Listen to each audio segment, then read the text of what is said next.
Friends, welcome back to GK ಕಾನೂಸ್ kitchen. ಇವತ್ತು ನಾನು ತುಂಬಾ ಸಿಂಪಲ್ ಆಗಿ ಈ ಥರ ಚಿಕನ್ ಫ್ರೈನ ಮಾಡ್ತಾ ಇದ್ದೀನಿ. ಈ ಚಿಕನ್ ಫ್ರೈನ ಬಿಗಿನರ್ಸು ಮತ್ತು ಬ್ಯಾಚುಲರ್ಸು ತುಂಬ ಈಸಿಯಾಗಿ ಮಾಡ್ಕೋಬೋದು. ಮೊದಲಿಗೆ ಈ ಥರ ಚಿಕನ್ ಫ್ರೈನ ಮಾಡೋದಕ್ಕೆ ಈ ಥರ ಅರ್ಧ kg ಚಿಕನ್ನ ತೊಗೊಂಡಿದ್ದೀನಿ. ಇದನ್ನು ಒಂದು ಸಾರಿ ನೀಟಾಗಿ ತೊಳೆದು ಈ ಥರ ಚಿಕ್ಕ ಚಿಕ್ಕ ಪೀಸಾಗಿ ಕಟ್ ಮಾಡಿ ಇಟ್ಕೊಂಡಿದ್ದೀನಿ. ಚಿಕನ್ನ ಈ ಥರ ಚಿಕ್ಕ ಪೀಸಾಗಿ ಕಟ್ ಮಾಡ್ಕೊಳ್ಳೋದ್ರಿಂದ ಉಪ್ಪು ಖಾರ ಎಲ್ಲ ಚೆನ್ನಾಗಿ ಹಿಡಿದು ಈ ಫ್ರೈ ರುಚಿ ತುಂಬಾ ಚೆನ್ನಾಗಿ ಇರುತ್ತೆ. ಚಿಕನ್ನ ಈ ಥರ ರೆಡಿ ಮಾಡ್ಕೊಂಡಾದ್ಮೇಲೆ ಈಗ ಈ ಥರ ಒಂದು ಕಡಾಯಿನ ತೊಗೊಂಡಿದ್ದೀನಿ. ಸ್ಟವ್ನ ಆನ್ ಮಾಡಿ ಈಗ ಇದಕ್ಕೆ 4 ರಿಂದ 5 ಟೇಬಲ್ ಸ್ಪೂನ್ ಆಗೋಷ್ಟು ಎಣ್ಣೆನ ಹಾಕ್ತಾಯಿದ್ದೀನಿ. ಎಣ್ಣೆ ಚೆನ್ನಾಗಿ ಕಾದ್ಮೇಲೆ 6 ರಿಂದ 8 ಪೀಸಷ್ಟು ಬೆಳ್ಳುಳ್ಳಿನ ಈ ಥರ ಜಜ್ಜಿ ಹಾಕ್ತಾಯಿದ್ದೀನಿ. ಹಾಗೆ ಸ್ವಲ್ಪ ಕರಿಬೇವನ್ನ ಸೇರಿಸ್ತಾ ಇದ್ದೀನಿ. ಕರಿಬೇವು ಮತ್ತು ಬೆಳ್ಳುಳ್ಳಿನ ಸೇರಿಸಿ ಉರಿನ ಲೋ ಫ್ಲೇಮ್ನಲ್ಲಿ ಇಟ್ಕೊಂಡು ಒಂದು 30 ಸೆಕೆಂಡು ಇದನ್ನು ಫ್ರೈ ಮಾಡ್ಕೋಬೇಕು. ನೋಡಿ, ಈ ಥರ ಫ್ರೈ ಮಾಡ್ಕೊಂಡಾದ್ಮೇಲೆ ಈಗ ಇದಕ್ಕೆ ಅರ್ಧ kg ಚಿಕನ್ನ ಸೇರಿಸ್ತಾ ಇದ್ದೀನಿ. ಈ ಥರ ಚಿಕನ್ನ ಸೇರಿಸಿ ಆದಮೇಲೆ ಈಗ ಇದಕ್ಕೆ 1/4 ಟೇಬಲ್ ಸ್ಪೂನ್ ಅರಿಶಿನ ಪುಡಿನ ಸೇರಿಸ್ತಾ ಇದ್ದೀನಿ. ಹಾಗೆ ರುಚಿಗೆ ತಕ್ಕಷ್ಟು ಕಲ್ಲುಪ್ಪನ್ನ ಸೇರಿಸ್ತಾ ಇದ್ದೀನಿ. ಇದನ್ನೆಲ್ಲ ಸೇರಿಸಿ ಒಂದು ಸಾರಿ ಮಿಕ್ಸ್ ಮಾಡ್ಕೊತಾ ಇದ್ದೀನಿ. ಈ ಥರ ಮಿಕ್ಸ್ ಮಾಡ್ಕೊಂಡಾದ್ಮೇಲೆ ಈಗ ಇದನ್ನು ಮುಚ್ಚಿಡ್ತಾ ಇದ್ದೀನಿ.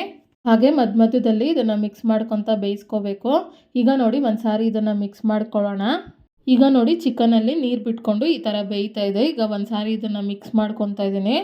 ಈಗ ನೋಡಿ, ಈ ಥರ ಮಿಕ್ಸ್ ಮಾಡ್ಕೊಂಡಾದ್ಮೇಲೆ ಮತ್ತೆ ಇದನ್ನು ಮುಚ್ಚಿಡ್ತಾ ಇದ್ದೀನಿ. ಈ ಚಿಕನಲ್ಲಿರುವಂಥ ನೀರೆಲ್ಲ ಫುಲ್ಲು ಡ್ರೈ ಆಗಿ ಎಣ್ಣೆ ಬಿಟ್ಕೋಬೇಕು. ಅಲ್ಲಿ ತನಕ ಈ ಚಿಕನ್ನ ಬೇಯಿಸ್ಕೋಬೇಕು. ಈಗ ನೋಡಿ, 10 ನಿಮಿಷ ಆಗಿದೆ. ಈ ಪ್ಲೇಟ್ನ ತೆಗಿತಾ ಇದ್ದೀನಿ. ನೋಡಿ, ಚಿಕನ್ ಎಲ್ಲ ಈ ಥರ ಬೆಂದಿದೆ. ಒಂದು ಸಾರಿ ಇದನ್ನು ಮಿಕ್ಸ್ ಮಾಡ್ಕೊತಾ ಇದ್ದೀನಿ. ನೋಡಿ, ಚಿಕನಲ್ಲಿ ಬಿಟ್ಟಿರುವಂಥ ನೀರೆಲ್ಲ ಡ್ರೈ ಆಗಿ ಈ ಥರ ಎಣ್ಣೆ ಬಿಟ್ಕೊಂಡಿದೆ. ಚಿಕನ್ನ ಈ ಥರ ಬೇಯಿಸ್ಕೊಂಡಾದ್ಮೇಲೆ ಈಗ ಇದಕ್ಕೆ ಮಸಾಲ ಪೌಡ್ರನ್ನ ಸೇರಿಸ್ಕೊಳ್ಳೋಣ. ಈಗ ಇದಕ್ಕೆ 1 ಟೇಬಲ್ ಸ್ಪೂನ್ ಖಾರದ ಪುಡಿನ ಸೇರಿಸ್ತಾ ಇದ್ದೀನಿ. ಹಾಗೆ ಅರ್ಧ ಟೇಬಲ್ ಸ್ಪೂನ್ ಧನಿಯಾ ಪುಡಿ, ಹಾಗೆ 1/4 ಟೇಬಲ್ ಸ್ಪೂನ್ ಗರಂ ಮಸಾಲ, ಹಾಗೆ 1/4 ಟೇಬಲ್ ಸ್ಪೂನ್ ಪೆಪ್ಪರ್ ಪೌಡ್ರನ್ನ ಸೇರಿಸ್ತಾ ಇದ್ದೀನಿ. ಇದನ್ನೆಲ್ಲ ಸೇರಿಸಿ ಒಂದು ಸಾರಿ ಮಿಕ್ಸ್ ಮಾಡ್ಕೊತಾ ಇದ್ದೀನಿ. ನಾವು ಹಾಕಿರೋ ಮಸಾಲ ಪೌಡರ್ ಎಲ್ಲ ಪೀಸ್ಗೂ ಹಿಡಿಯೋ ಥರ ಮಿಕ್ಸ್ ಮಾಡ್ಕೋಬೇಕು. ನೋಡಿ, ಈ ಥರ ಮಿಕ್ಸ್ ಮಾಡ್ಕೊಂಡಾದ್ಮೇಲೆ ಮತ್ತೆ ಇದನ್ನು ಮುಚ್ಚಿಡ್ತಾ ಇದ್ದೀನಿ.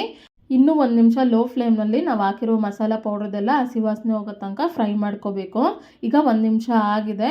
ಈಗ ಇದಕ್ಕೆ ಕೊನೆಯದಾಗಿ ಒಂದು ಅರ್ಧ ಟೇಬಲ್ ಸ್ಪೂನ್ ನಿಂಬೆಹಣ್ಣು ರಸನ ಸೇರಿಸ್ತಾ ಇದ್ದೀನಿ. ನಿಂಬೆಹಣ್ಣು ರಸನ ಸೇರಿಸಿ ಆದಮೇಲೆ ಮತ್ತೆ ಇನ್ನೊಂದು ಸಾರಿ ಇದನ್ನು ಮಿಕ್ಸ್ ಮಾಡ್ಕೊತಾ ಇದ್ದೀನಿ. ಈ ಥರ ಮಿಕ್ಸ್ ಮಾಡ್ಕೊತಾ ಇನ್ನೂ ಒಂದು 30 ಸೆಕೆಂಡು ಲೋ ಫ್ಲೇಮ್ನಲ್ಲಿ ಈ ಚಿಕನ್ನ ಫ್ರೈ ಮಾಡ್ಕೋಬೇಕು. ಈಗ 30 ಸೆಕೆಂಡ್ ಈ ಥರ ಫ್ರೈ ಮಾಡ್ಕೊಂಡಾದ್ಮೇಲೆ ಸ್ಟವ್ನ ಆಫ್ ಮಾಡ್ಕೊತಾ ಇದ್ದೀನಿ. ಈಗ ಈ ಚಿಕನ್ ಫ್ರೈನ ಈ ಥರ ಸರ್ವಿಂಗ್ ಪ್ಲೇಟ್ಗೆ ತೊಗೊತಾ ಇದ್ದೀನಿ. ನೋಡೋದ್ರಲ್ಲೇ ಎಷ್ಟು ಈಸಿಯಾಗಿ ಸಿಂಪಲ್ಲಾಗಿ ಮನೇಲಿರುವ ಪದಾರ್ಥದಲ್ಲೇ ಈ ಚಿಕನ್ ಫ್ರೈನ ಮಾಡ್ಬೋದು ಅಂತ. ಹಾಗೆ ಈ ಚಿಕನ್ ಫ್ರೈ ರೆಸಿಪಿನ ನೀವು ಒಂದು ಸಾರಿ ಟ್ರೈ ಮಾಡಿ ನಿಮ್ಗೆ ಹೇಗೆ ಬಂತು ಅಂತ ನನಗೆ ಕಮೆಂಟ್ ಬಾಕ್ಸ್ನಲ್ಲಿ ತಿಳಿಸಿ. ಹಾಗೆ ನಿಮ್ಗೆ ಯಾವುದೇ ರೆಸಿಪಿ ಬೇಕಾಗಿದ್ರೂ ಕಮೆಂಟ್ ಬಾಕ್ಸ್ನಲ್ಲಿ ಕಮೆಂಟ್ ಮಾಡಿ. ಹಾಗೆ ಈ ಚಿಕನ್ ಫ್ರೈ ರುಚಿ ಅಂತೂ ತುಂಬಾ ಚೆನ್ನಾಗಿ ಇರುತ್ತೆ. ಬ್ಯಾಚುಲರ್ಸು, ಬಿಗಿನರ್ಸು ತುಂಬಾ ಈಸಿಯಾಗಿ ಈ ಚಿಕನ್ ಫ್ರೈನ ಮಾಡ್ಕೋಬೋದು.